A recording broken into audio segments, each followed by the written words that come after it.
Ah, Toronto, Toronto the good, home of Glenn Gould, Canada's centre of business, arts, and culture.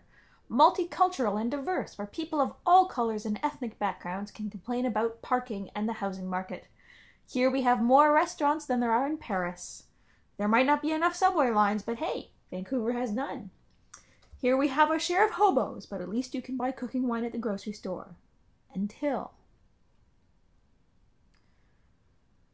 the G20, we have all sorts of new police powers to fuck with you. Come too close to the security fence? To a makeshift prison where we'll deprive you of water and food and not let you call a lawyer. Be a journalist covering a peaceful protest? We'll kettle you with the rest and not let you go for hours. But if you want to break a window or burn a car, feel free. Gotta have some good pictures for the CBC. I think we understand each other here.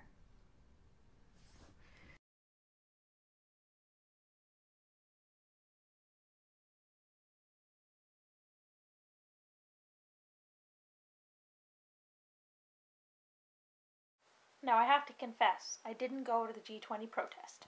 I was out of town visiting my family, and before you accuse me of being a coward, let me tell you I made those plans ages ago, before I even knew about the G20. But I don't know if I would have gone in protest. I hope I would have, but I already knew what a complete... What's the point? I already used fuck twice in the credits. What a complete clusterfuck it was gonna be. If you read my blog, you know that I warned you guys, this is bad. And it turns out I was right. Even if some people broke some windows and burned some cars, it wasn't the black bloc that arrested 900 people without cause and held them in really bad conditions until now. This is Monday night, Monday at 11 o'clock that I'm recording this. It wasn't the black bloc that did that. It was one group of people, the police. The police were granted all sorts of really scary new powers they don't normally have, and it seems like they proved the old adage, I don't know how you pronounce that. I don't think I've ever said that out loud. It proved the old saying, absolute power corrupts absolutely. So today, along with several thousand other Torontonians, I went out and I protested at the police HQ. Not because I think the police are bad, because I don't, and I'll talk about that more later, but because I think that what they did was really bad. And here's what I saw.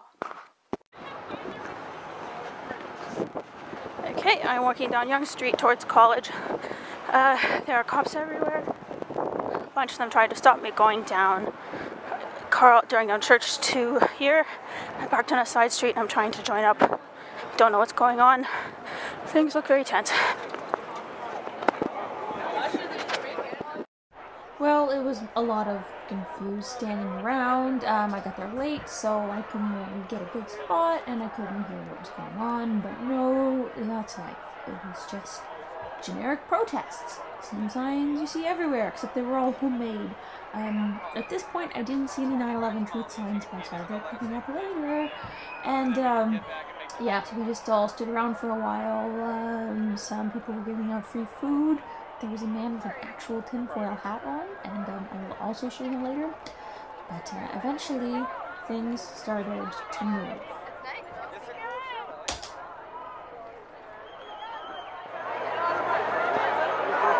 Like a cowbell?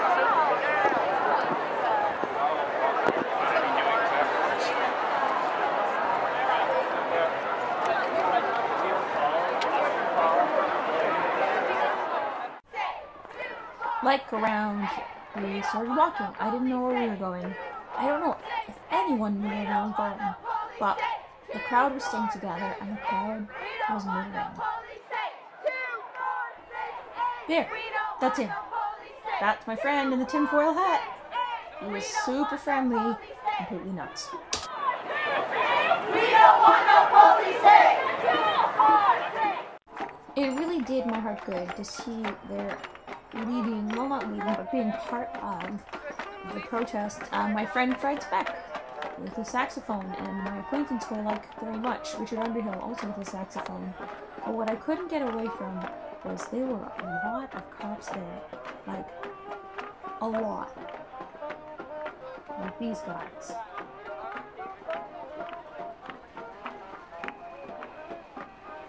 these guys.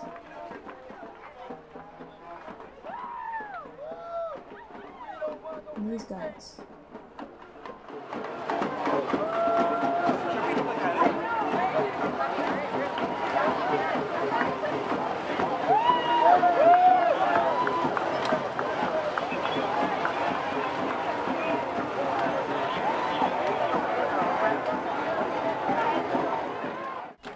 But it was a fun carnival environment in spite of the police presence, with the samba music and the saxophones and people being happy and, you know, shouted positive slogans and, what else? Yeah, we passed by the, hey, it's the Opera House, cool.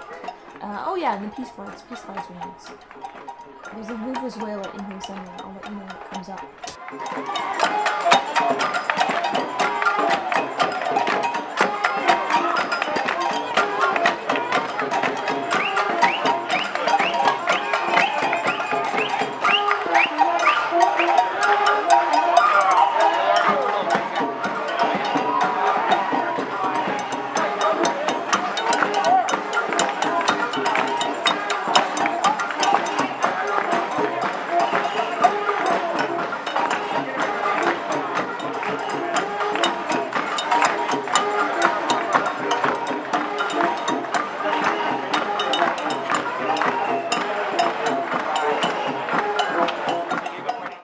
I swear there was a Vuvuzela somewhere. You can hear it later on anyway. Sorry.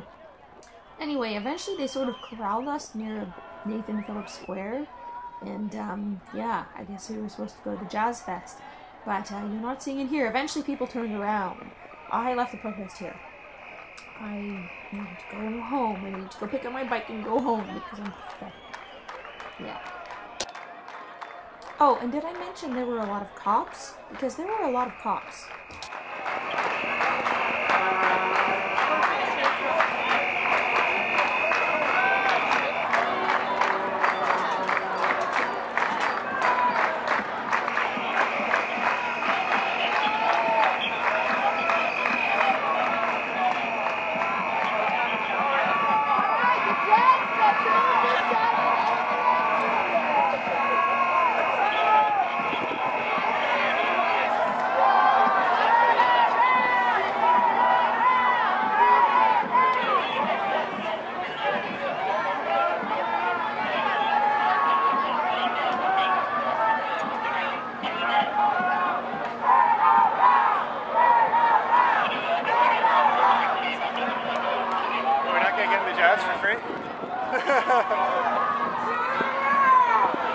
There's a guy protesting the protest.